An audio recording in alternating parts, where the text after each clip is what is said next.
আসসালামু আলাইকুম viewers, Ayesha's cooking শোতে আপনাদেরকে স্বাগতম জানাচ্ছি। আজ আমি আপনাদের সাথে শেয়ার করব ভুনা খিচুড়ির রেসিপি। আশা করছি ভালো লাগবে। তো চলুন তাহলে শুরু করি। চুলায় পাতিল বসিয়ে দিয়েছি এবং তেল দিয়েছি হাফ কাপের মতো। সরিষার তেল দিয়েছি, আপনারা চাইলে সয়াবিন তেল দিয়ে রান্না করতে পারেন। আমি পেঁয়াজ ভেজে নিচ্ছি। তো পেঁয়াজ ভাজার পরে সব মশলা দিয়ে দিচ্ছি। এর ভিতরে দিয়ে দিচ্ছি তেজপাতা 2টা, দারচিনি, এলাচ এবং লবঙ্গ দিয়েছি। দিয়ে ভালো করে একটু ভেজে নেব এবং দিয়ে দিচ্ছি আদা বাটা 1.5 চা চামচের মতো, রসুন বাটা 1.5 চা চামচের মতো। এরপরে দিয়ে দিচ্ছি মরিচের গুঁড়া 1.5 চা চামচের মতো। আপনারা আপনাদের মতো করে ঝাল দিয়ে নেবেন। এবং ভাজা জিরা গুঁড়া দিলাম 1 চা চামচের মতো, ধনিয়া গুঁড়াও 1 চা চামচের মতো দিলাম। এরপর হলুদ গুঁড়া দিলাম। হলুদ গুঁড়া দেওয়ার পরে আমি এই মশলা ভালো করে কষিয়ে নিব। আমি কিন্তু এখানে কোনো পানি দেইনি। তো পানি না দিয়ে আমি তেলের ভিতরে কষিয়ে নিচ্ছি। যত ভালো করে কষানো যাবে তত ভালো। তো দিয়ে দিচ্ছি কয়েকটা রসুনের কোয়া, 10-12টা রসুন দিয়ে আবারও আমি কষিয়ে নিচ্ছি। তো কষানো হয়ে গেছে।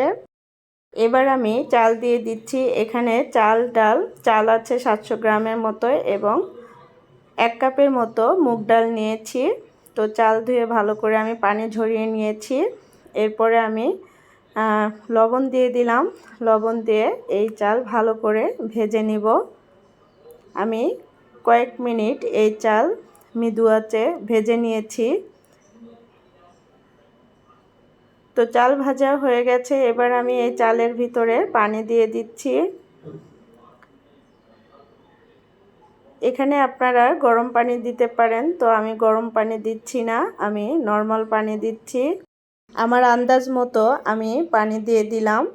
আপনারা যদি মেপে দেন তাহলে এর চালের ডাবল পানি দিয়ে দিবেন, তাহলেই হবে। তো পানি দেওয়া হয়েছে। এবার আমি এই পাতিল ঢেকে দিব। ঢেকে দিয়ে কিছুক্ষণ রান্না করে নিব।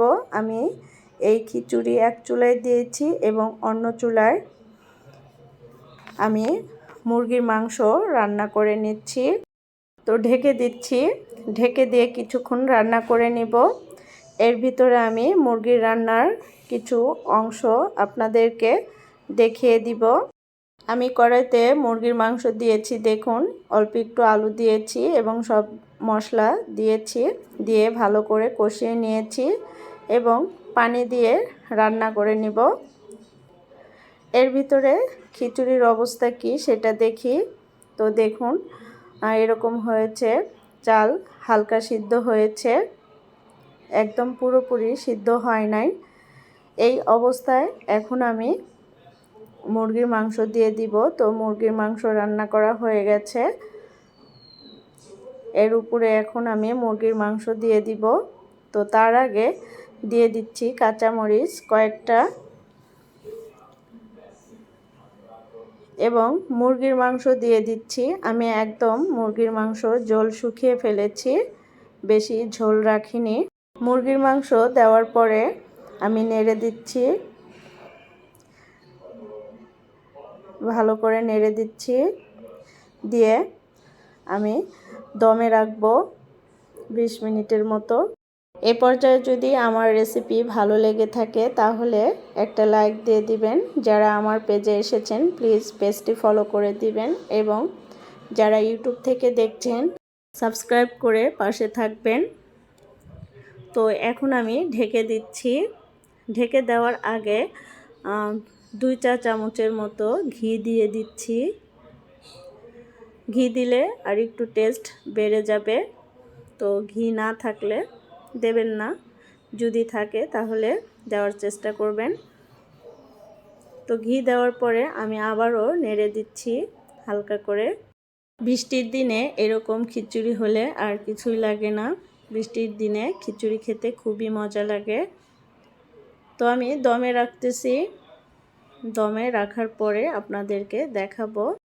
তো ভিউয়ার্স 20 মিনিট পরে আমি ফিরে আসলাম। 20 মিনিটের মতো আমি দমে রেখেছিলাম। তো ঢাকনা খুললাম, দেখুন অনেক ঝরঝরে হয়েছে, মাশাআল্লাহ। খেতেও অনেক মজা হয়েছিল এই খিচুড়ি। আপনারা বাসায় ট্রাই করবেন, দেখবেন সবাই পছন্দ করবে।